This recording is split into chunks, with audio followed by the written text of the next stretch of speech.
Hiya, welcome to my latest video. I just want to say how much I'm enjoying making these videos and interacting with you all, and just thank you to everyone that has really contributed and helped me create new content, come up with new ideas, and just basically helped each other, which is what I was hoping to achieve. So as you know from my minismallholder.com website, what we've been working on a lot is a lot of upcycling, a lot of recycling, making do and mend, things like the railway sleeper mantelpiece or scaffboard shelves, all of those sorts of things we've been doing. And now I want to build on that. So the community feel that we've had, all the interactions at the website, all of you people subscribing and liking and clicking on that little bell so you get notifications each time I put a video up, all of that support is going to come together now for the No Spend Challenge. So I'm a little bit apprehensive about this. I've started it already, so I feel like it will succeed. And it's not going to be easy, and I am going to need support from all of you, and I'm hoping that we can each inspire each other and give each other tips and just share ways that we can keep on track, because No Spend Challenge is kind of tough. So I've got a full article on the website, obviously, like outlining how you start, so that's at theminismallholder.com.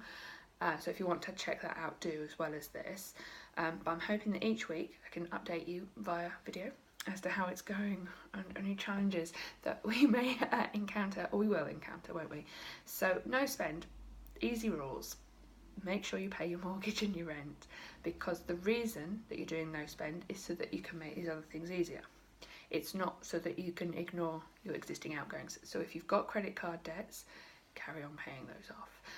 And hopefully this will help you pay them off earlier or work out a better payment scheme, something like that. We've got pets, so we're going to still carry on spending on the pets. As a lot of you might know, my poor husband, who's just behind the camera, has had a really bad accident lately on his motorbike. So anything to do with medicines, we'll pay for that still. Any physio, we'll pay for that. And that is part of our reason why that we're doing this now, so that we can afford to pay for anything extra that he might need along the way. So, no spend. The way I've put it is there'll be 3 layers for no spend. And the first layer will be things like no clothes, no new shoes, and that's relatively easy for a month. Don't go shopping in your lunch break, don't go online surfing and looking at things. If you do, put them into the basket and log off. And don't return for a little bit, and then if you still want to purchase it in a month's time, you can. So some people want to do the no spend challenge for a month, and that's perfectly fine. The other thing that I'm saying no to, so tier 2 if you like, is the really hard one for us. So work in the city, there are lots of really fabulous places to eat, really fabulous places for lunch, and I sort of con myself that I'm only spending a couple of pounds each time, but of course I'm not. I'm spending more and more and more, and each time I pop into those small little supermarkets, I will easily spend more than £10, and that's just to buy lunch, but then also I get a few other little things. Now what I'm finding as I'm talking to you, I can see, is the more I spend, the more weight I put on. So I'm hoping that my mindless spending is linked to my mindless eating. And somehow the two go hand in hand. The other thing is, I'm really conscious of waste that I'm producing, so by constantly eating out, those are single-use plastics that really can't be reused, and I know that I share an awful lot of ways that I reuse, and I'm awfully keen on everything like that. So I know that what I'm doing isn't good for the environment, and it's not sustainable on my pocket or for the planet. So no eating out is my tier 2. So that means no cinema, no sandwiches bought, no just popping in to get a packet of crisps. That's going to help me to control my grocery shop. One of the things that a lot of people ask you to do is look at your budget, go through your receipts, find out what you've been doing for a couple of months, then do this. That has never worked for us, and I don't think it will work. So what we're going to do is just dive straight in, and we're going to go all the way up to level 3. So tier 3 on my little plan is going to be things like no haircuts, so I'm not sure that I was overly happy with this haircut, so I'm okay with not spending any more on haircuts. No apps for your phone, no new books, no plants, which is a real shame because obviously you all know I love my plants. Even things like the bamboo canes for the garden, I'm going to have to try and source elsewhere. And then tier 3 is also cut your travel budget. So at the moment, I'm travelling into the city every day.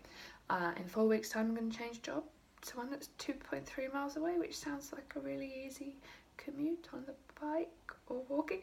So we'll have to see how that goes. But I'm not going to be so strict that each month I have to do tier 3 every month. So if there is a month where I have to drop back down to tier 1 and have elements of tier 2 and elements of tier 3, or maybe a week, I can do that. So I want this to work, and I want this to work for you as well. And what I'm looking at this is a bit of a finance cleanse. So a complete stop and a pause. I'll still pay my electric, still pay my gas and water and everything like that. But then I'm going to take it down a notch with all those extras, because we should have savings and we don't. So I think we're all the same. We should all have savings. So what I'm hoping to share with you is tips for how we're going to survive this. So be it a movie evening at home, be it a games night with friends rather than going out for dinner, we still want a social life. I've seen some videos where people have saved £20,000 a year by not going to the pub. I don't think we're quite that excessive, but it adds up. And I want to see how much we can save. I want to see if we can go debt free. So my first tip for you is look at the why. Why is this important to you? It's been a bit of a shock, my husband being unwell, so we now might have to pay someone to do the fence rather than try and do it ourselves. That kind of thing is a big why, because if we don't suddenly have the money but we've worked our whole lives, you feel really, not like you've failed, but you should be able to afford these things. We all work hard, right? So we should be able to afford, but we're just mindless spending. And for us, another of the big whys is that we have lived within a smaller budget in the past, and I feel now as if we're allowing it to get out of hand, so our spending matches our earnings, which I think is really common. And I'm not saying that we're the avocado on toast generation where if we just cut back on that we'll be able to afford a deposit, but you might have a separate why, so you might have something you're saving up for. Now, one of the other rules I'm going to include is anything that we've already agreed to, we will still meet. So we're going to a lovely wedding in Poland this year, and we haven't booked flights yet, so we will still be going to our family wedding. So I mean, that's something that we can add towards our budget and just take into account. So the 3 tiers that we're going to have, I'm going to show us each week how we can start to do things like reduce our cleaning bill, because certain things we can include in the grocery bill. So we're going to be buying groceries each week, electric, gas, water, council tax, mortgage, phone bills. Now I'm going to keep a landline because I volunteer and we need a landline for that. So I'm going to keep my landline. Mobile I'm going to keep because after Paddy came off his bike, there's no way that we are coping without mobiles because I need to know immediately. And internet, need internet. But things like Netflix, gym membership, let it go. It's all going, okay? So we're bearing down the costs. On my website, I've got a few other ways that you can just check that you're getting the best value for things like your gas and electric. And I'm going to do an article on whether to go onto a water meter or not, whether that would save us a couple of extra pounds a month, because at the end of the day, it does all add up. So rather than constantly chasing a pay rise after pay rise after pay rise and it never making any difference, and to be honest, once you go up levels in the job, the stress level goes up, and I don't know if that's making us happier. So I'd like us to start to be a little bit more financially secure. We're going to do things like homemade beauty products, so no new makeup, no new moisturisers, but I'm pretty confident that I've got enough in the cupboards to last for a long time actually. Yeah, so I'm going to show us all how we can do that, and then if you guys have got any ideas, just please add them to the comments, or log into the website and subscribe and interact, because this is definitely going to be a lot easier if we all do it together. So there's lots of tips, lots of rules coming up, but the rules have to be made by you. So if you know you've got a baby coming up and that's your why, one of the rules might be that you only want sort of second-hand clothes, but you don't mind your bed has to be brand new because it has to be safety features for the car, that's okay. All right, so things like that, be reasonable. One of the things I think we're going to struggle with is gift giving, and preparing for that sort of thing. So I don't mind homemade gifts. So one of the things I've said I'd like to spend money on, or I'd be fine to, is like ingredients for homemade things. So like we normally do, we're going to be sharing good recipes for fun treats, for nights in, dirty burgers that are vegetarian, and all of those fun things. We're going to grow our own veg to put into those, and we've already been given lots of free things for the garden, like wonderful raspberries and gooseberries. So I'm thinking the summer's going to be good.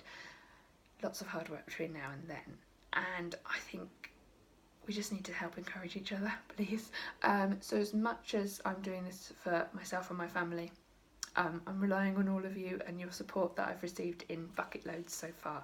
So please do comment and let us know below if there's anything that you're doing that's slightly different or could help us, or any tips. I'm not a financial advisor, so do go see someone if you really are in a real dire situation, but otherwise I think we could have fun with this. I think we could work out different ways to go to the park, have nicer picnics, because I'm certainly not going to do this and scrimp. I think that the food budget is really important, and that we still make the most and eat healthy, informed decisions. So I'm not going to not eat fair trade food anymore and things like that. So that's just within our family and within our personal budget. Yours might be different, and that's fine. So do subscribe to theminismallholder.com. Do subscribe below and hit that funky little bell so that you can know each week. I can't guarantee that each week is going to be the same time that I upload, because life just does not work out like that. And yeah, it doesn't, especially if we're going to be doing everything homemade. But thanks ever so much for your support so far. It really is just the best place. Everyone says negative things about YouTube and Twitter and all the rest of it. So far, it's all been really good. But thank you so much, and good luck. Make your own rules up, focus on your why, and then look at what sort of levels you want to go at. But for more information, have a look at the website. Thanks very much. Good luck. Bye.